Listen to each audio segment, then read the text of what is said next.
আসসালামু আলাইকুম প্রিয় বন্ধুরা। আজকে আপনাদেরকে দেখাবো যে একটা মাদারবোর্ডের যখন আমরা সিপিইউ তোলার পরে মাদারবোর্ডে যে কালো, কালো যে গামগুলো থাকে এগুলো কীভাবে ক্লিন করতে হয়, হ্যাঁ?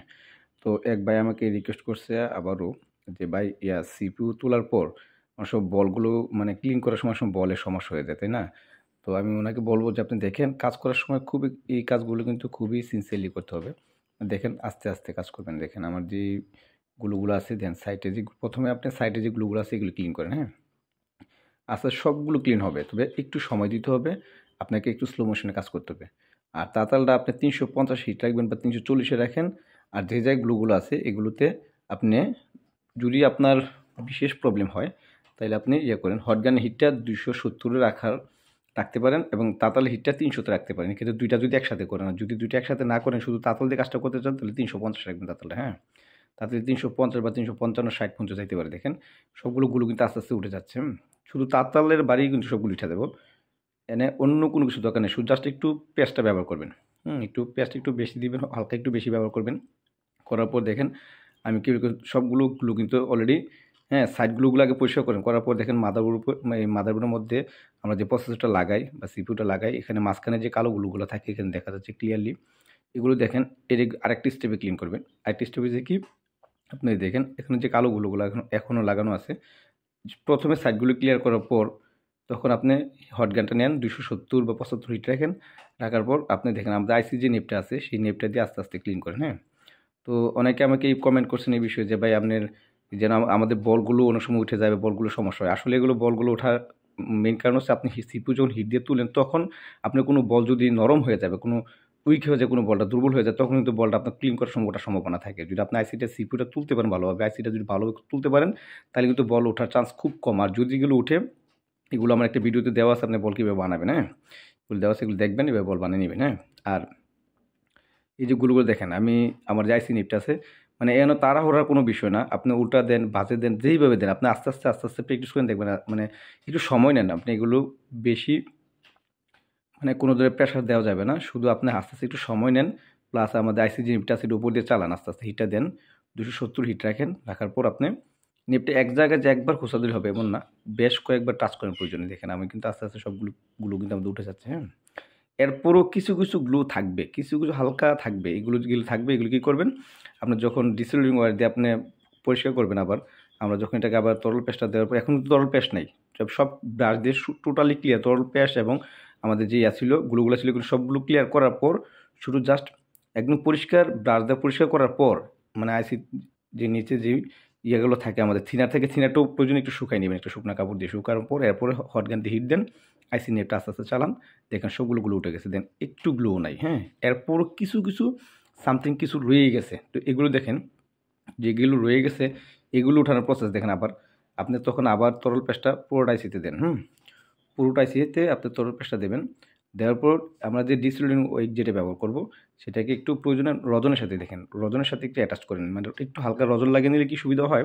আপনি কোনো বল ধরেন রজনটা দিলে কি হয় এটা মানে কোনো জায়গায় চাপ খায় লাগা যায় না। তখন একটু পিছলা, পিছলা ভাব থাকে, হ্যাঁ? আর তাতাল হিটটা এখানে একুরেট রাখবেন ৩৫০, হ্যাঁ? ৩৫০, ৫৫, ৬০ এরকম রাখলে হবে, হ্যাঁ? তো দেখেন দেওয়ার পর আপনি নেপটা এই যে দেখেন আমি তাতালের যে মাথাটা সেটা দিয়ে আবারও এই ডিসিপ্লিনের মাধ্যমে আমরা বলগুলো উঁচু নিচু যে বলগুলো আছে সবগুলো সমান করতেছি। তো সমান করার সময় এখানে দেখেন যে কিছু যেগুলো কালো যেগুলো আছে এগুলো একদম ক্লিন হয়ে আসতেছে দেখেন। একটু ভালোভাবে খেয়াল করলে দেখবেন যে কালো, কালো যে হালকা গ্লু ছিল, হালকা, হালকা যে গ্লুগুলা ছিল এগুলো কিন্তু একদম ডিসিপ্লিন ওয়ারের সাথে সবগুলো চলে যেতেছে, একদম ক্লিয়ার হয়ে যেতেছে, হ্যাঁ? তো দেখেন আসলে এই কাজগুলো কি যত প্র্যাকটিস করবেন আমি মানে বলব যারা আমার অডিয়েন্স আছেন বা আমাকে যারা ফলো করেন, আমি তাদেরকে বারবার একই কথা বলব, আপনি প্র্যাকটিস করেন। প্রচুর পরিমাণ প্র্যাকটিস করবেন, হাত ক্লিয়ার হয়ে যাবে। দেখেন আসলে ১ টা ২ টা ৪ টা ৫ টা সেট কাজ করার পরে যে আপনার হাত একদম 100% ক্লিয়ার হয়ে যাবে এমন না। আপনার ২, ৪, ১০, ২০, ৫০ টা ১০০ টা সেট করেন। কোনো সমস্যা আপনার প্রয়োজনে রানিং সেট যদি করতে আপনার ভয় লাগে, প্রয়োজনে আপনি ডেড সেট যেগুলো আছে এগুলো আস্তে, আস্তে প্র্যাকটিস করেন। এগুলো যদি আপনি ২, ৪, ৫, ১০ টা সেট জন্য আপনি 100% সেম সেন্সে রাখতে পারবেন। ধরুন একটা মোবাইল আপনি কাজ করবেন, যদি এটা সেন্স যেরকম সেন্স আছে, সেম সেন্সে আপনি প্রয়োজনে ডেড সেট আপনি সিপিইউ তুলেন, এমএমসি তুলেন, তোলার পর ক্লিন করেন। এভাবে আমি যেভাবে করতেছি আমার প্রত্যেকটা একটা সিপিইউ এবং এমএমসি যেকোনো আইসি লেভেল, অ্যাডভান্স লেভেল কাজগুলো আপনি প্রত্যেকটা কাজই কিন্তু আমার ইউটিউব চ্যানেলে দেওয়া আছে। আপনি চাইলে এগুলো ঘুরে আসতে পারেন। আমার ইউটিউব চ্যানেল থেকে ঘুরে আসতে পারেন। পুরোপুরি গ্রুপে দেখলে আপনি সবগুলো কাজই পাবেন, হ্যাঁ? A to Z।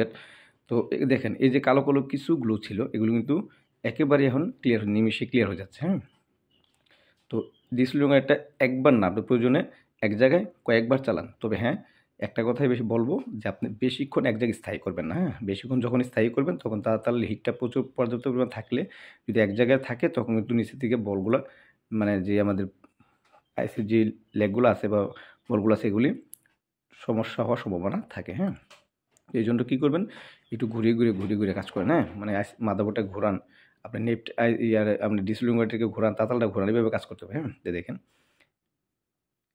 আমি, তবে আপনি যত প্র্যাকটিস করবেন, যত কাজ করবেন তত শিখবেন, এটাই স্বাভাবিক। হ্যাঁ, এই কাজগুলো কিন্তু মূলত এরকমই, যত কাজ করবেন যত ঘাটবেন তত শিখবেন, এটাই স্বাভাবিক। হ্যাঁ, আর একটা বিষয় হচ্ছে কি, আপনি কাজ করার সময় খুব ফেয়ার থাকে, ভয় থাকে যে বলগুলো উঠে যায় না, আমার গুলোগুলোর জন্য বল উঠে যায়, অনেক এরকম ভয় থাকে। হ্যাঁ, এগুলো আসলে কোনো ভয়ের বিষয় নয়, এগুলো সব প্র্যাকটিসের বিষয়।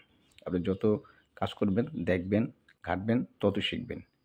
এখানে আমরা সবগুলো মোটামুটি ক্লিন হয়েছে, হওয়ার পর এখন আমরা আইসিটাকে ক্লিন করলাম, আবার ব্রাশ দিয়ে ক্লিন করার পর আমরা প্রয়োজনে ডিসপ্লেটা আবার চালাবো এটার উপর। হ্যাঁ, একবারে যে হয়ে যাবে এমন কোনো কথা না, আপনি দরকার ক্লিন করেন, ক্লিয়ার করে দেখেন কতটুকু পরিষ্কার বা স্বচ্ছ হয়েছে দেখেন। দেখার পর প্রয়োজনে আবার আমরা এটা আমাদের তরল পেস্টটা দেবো। আর দেখেন আশেপাশে যে হালকা গুলো আছে এগুলো কিন্তু নাইসিন ইপটা দিয়ে পরিষ্কার করতে পারেন। দেখেন এভাবে যদি আইসিটা যেন পারফেক্ট বসে, কোথাও যেন উঁচু না থাকে, হ্যাঁ, একদম সমান যেন হয়। এই জন্য কী করবেন, সাইডে যে গুলোগুলো আছে এগুলো আবারও হট গানের হিট দিয়ে আপনি নিপটা দিয়ে আবার দেখেন যে সাইডে যে হালকা হালকা গুলো আছে আরও এগুলো ক্লিন করে নিচ্ছে। হ্যাঁ, যেন আইসিটা একটু বসতে পারে, আইসিটা বসার জন্য কোনো ব্যাঘাত যেন না ঘটে। হ্যাঁ, এই জন্য সবটা জায়গায় মানে আইসির চতুর্দিকে আপনি ভালোভাবে খেয়াল করবেন, খেয়াল করে দেখবেন যে কোনোগুলো আছে। হ্যাঁ, যদি থাকে এগুলো ক্লিন করে নেবেন। দেখেন আমি যে কাজটা করলাম, তো আপনি যদি একটু ভালোভাবে ফলো করেন বা দেখেন তাহলে অবশ্যই আপনিও কাজটা বুঝবেন বা শিখতে পারবেন। হ্যাঁ, আমরা আবারও একটু তরল পেস্ট দিচ্ছি, তরল পেস্ট দেওয়ার পর আমরা আবার আমাদের ডিসপ্লে দিয়ে আবার একটু ক্লিন করব। ক্লিন করার পর দেখেন আমাদের বলগুলো একদম সমান হয়ে যাবে। এক চান্সে হয়ে যায় এমন না, আপনার প্রয়োজনে একবার জায়গায় দুইবার জায়গায় তিনবার করেন, কোনো সমস্যা নেই। হ্যাঁ, কোনো ধরনের চাপ প্রয়োগ করবেন না, শুধু যত হালকা হাতে করতে পারেন। দেখেন আবারও আমরা একটু রজন লাগিয়ে দিচ্ছি। রজন লাগানোর উদ্দেশ্য হচ্ছে আমাদের এটা যেন ডিসপ্লে এটা যেন কোথাও মানে চাপ খায় লাগে না যায়, এই জন্য। হ্যাঁ, তো তাতালটা একটু ভালোভাবে ধরতে পারলে, মানে একুটভাবে ধরতে পারলে এগুলো লাগবে না। আপনার কাজ করতে গেলে সময় লেগে যায়। হ্যাঁ, লেগে গেলে আপনার তাতাল জোরে টান দেওয়া যাবে না, তাতাল দিয়ে আস্তে আস্তে কাজ করতে হবে। আর যদি আপনার এই ক্লিন করার সময় যদি আপনার বেশি চাপ দেন তাহলে এক্ষেত্রে কী হওয়ার সম্ভাবনা থাকে, বেশি চাপ দেওয়া যাবে না কেন, ক্লিন করার সময় বেশি চাপ দিলে কি হয়, বলগুলো আছে না আপনার এই আমার ডিসপ্লে সাথে লেগে বলগুলো ছিঁড়ে যাওয়ার সম্ভাবনা থাকে। এই জন্য আপনি যত হালকা হাতে কাজ করা যায়, যত স্মুথলি কাজ করতে পারবেন তত আপনার জন্য বেটার, আপনার জন্য মঙ্গল। তো আর যারা এই কাজগুলো দীর্ঘদিন যাবত করেন বা অনেক আগে থেকে করতেছেন তাদের জন্য ওয়েল এন্ড গুড। যারা আমাকে ফলো করেন, যারা আমাকে কমেন্ট করছেন, আমাকে 2 ভাই কমেন্ট করছেন যে ভাই আইসিতে তোলার পর মাদারবোর্ডে যে কালো যে গুলো থাকে এগুলো ক্লিন করতে একটু সমস্যা হয়ে যায়, কীভাবে কী প্রসেস বা এটার মূল থিওরি কী। তো ওখানে বললাম যে দেখেন মূল কোনো বেশি থিওরি না, এই জন্য কিন্তু এই ভিডিওটা করা। আসলে এখানে মূল কোনো থিওরি নেই, জাস্ট আপনার কাজের দক্ষতা বা আপনার কাজের অভিজ্ঞতায় আপনাকে এই কাজগুলো ক্লিয়ার করবে, এটাই স্বাভাবিক। দেখেন আবারও আমরা যে বলগুলো মনে হচ্ছে যে আমার কাছে মনে হয়, আপনার কাছে যদি চোখে দেখেন, চোখে ভাসতেছে যে এই জিনিসটা একটু উঁচু দেখা যাবে, এই জায়গাটা একটু সমান হয় নাই, একটু সমস্যা বলে মনে হচ্ছে, তো এই জায়গাটা আবার ট্রাই করেন। দেখেন আমি এক জায়গায় কিন্তু অনেকবার ট্রাই করতেছি। হ্যাঁ, অনেকবার ট্রাই করতেছি বলগুলো মানে সুন্দর করার জন্য, বলগুলো সবগুলো সাইনিং করার জন্য। এরপর যদি এখানে কোনো আইসির মধ্যে কোনো ডেড বল থাকে তো এগুলো আমি যেভাবে আইসিতে আমরা এই আইসির যে রিবোলিং পেস্ট আছে সেই পেস্টের মাধ্যমে যেভাবে আপনার আইসি ক্লিন করি, আইসিগুলো বল সাইনিং করি, ঠিক সেমভাবে আপনার মাদারবোর্ডের বলগুলো এভাবে সাইনিং করতে পারবেন। কোনো সমস্যা নেই, যদি কোনো বল কালো থাকে তাহলে এভাবে সাইনিং করে নেবেন। হ্যাঁ, তো আমাদের এই কাজগুলো যদি আপনার কাছে ভালো লাগে তো অবশ্যই আমাদেরকে লাইক, কমেন্ট এবং সাবস্ক্রাইব করবেন। আমার চ্যানেলটাকে সাবস্ক্রাইব যারা করে রাখছেন তাদের জন্য ওয়েল এন্ড গুড, আর যারা করেননি এখনও তাদেরকে বলবো যে আপনার চ্যানেলটা সাবস্ক্রাইব করে রাখতে পারেন। হ্যাঁ, আপনার কাজের সুবিধার্থে বা আপনার কিছু বোঝার সুবিধার্থে। তো দেখেন আমাদের আইসির সবগুলো বলই কিন্তু মানে আমাদের মাদারবোর্ডের সবগুলো বলই কিন্তু সমান হয়েছে, এখন একদম সমান হয়ে গেছে। হ্যাঁ, তারপরও আপনার ফিনিশিংটা হলে কি আপনার যত ট্রাই করবেন ততটুকু আপনি শিখবেন, এটাই তো স্বাভাবিক। তারপরেও আপনার দেখেন আমরা কিন্তু আমি অনেক স্পিডে চালাইতেছি। আপনি যদি নতুন হন আপনি এত স্পিড দেওয়ার দরকার নেই, আপনি আস্তে আস্তে কাজ করেন। আমরা কাজ করতে তো অভ্যস্ত হয়ে গেছি বিধায় আমরা অনেক স্পিডে কাজ করতে পারি, এগুলো সমস্যা হয় না। হ্যাঁ, আর যারা নতুন তাদের জন্য বলবো আপনারা অবশ্যই আস্তে আস্তে সুন্দরভাবে কাজ করার চেষ্টা করবেন। হ্যাঁ, এই মডেলটা হচ্ছে মূলত স্যামসাং A02s HDM 450 সিপিউর নাম্বার। হ্যাঁ, যে আমরা যে প্রসেসরটা আছে প্রসেসর নাম্বার হলো HDM 450। হ্যাঁ, এই সিপিউটা মূলত অন্যান্য সিপিউর তুলনায় একটু বড় হয়। তো আসলে বড় হইলে কোনো প্রবলেম নাই, আপনার যদি প্লেট থাকে বা আপনার মাস্টার প্লেট থাকে আপনি কাজগুলো করতে পারবেন। আর সিপিউরি বলে অনেকগুলো ভিডিও কিন্তু আমার বলে দেওয়া আছে ইউটিউব চ্যানেলে।